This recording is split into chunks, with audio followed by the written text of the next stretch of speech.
trying to sit out here and say who's going in. Exactly. Well, that's exactly it, you know. Okay, yeah, that's right. I'll say it out loud just to be clear. So, yes, And Gary, right. the toughest guy that I think one of the toughest things that I ever had to do, was let Philip Wright go. Well, that's it. That's the one that was long and it was emotional for everybody, and I'm going to do my best over the next little while to get him placed on a team, because that kid deserves it. The issue is, of course, is that we're not putting any kind of a continuity plan together by bringing having a 20-year-old and a 19-year-old goalie, and it's not rocket science. You don't have to be involved in hockey. That's any sport. So with Philip, it was very tough. He's such a great kid. He's top 10 kids I've ever met in the sport. And I know the community loves him, and it's just a tough situation. So we put him on waivers.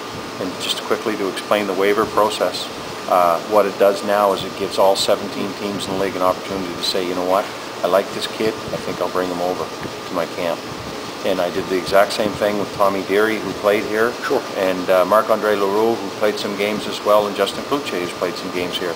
But with the depth and the youth and the kids that we've traded for and brought into this team, there's just not the opportunity for them here this year.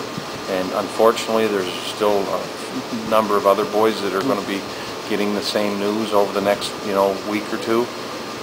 And it doesn't get any easier, and it's not any easier. It's but every time we do this, I think we strengthen our team by keeping somebody that we think is going to help us more. So when you mentioned putting them waivers, you can't trade them.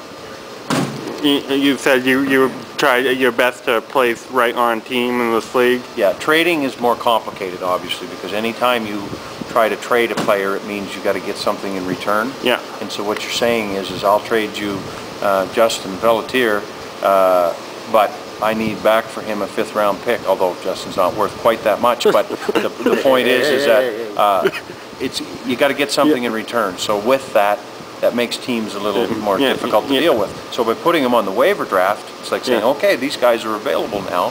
All I have to do is claim them and pay a league amount of money, whatever the league sets as the amount of money, and I can bring them in. So with that, it's such a good opportunity for the kids. We like these kids, and that's why we're putting them on waivers. As far as rosters for this weekend, are those ready to go yet? Yeah, they are posted outside the doors. The locker room doors? The locker room okay, perfect. doors, yes. Copy those Sorry down. about that. No problem. Yeah, perfect. So we're good to go? That's all I need. Yeah.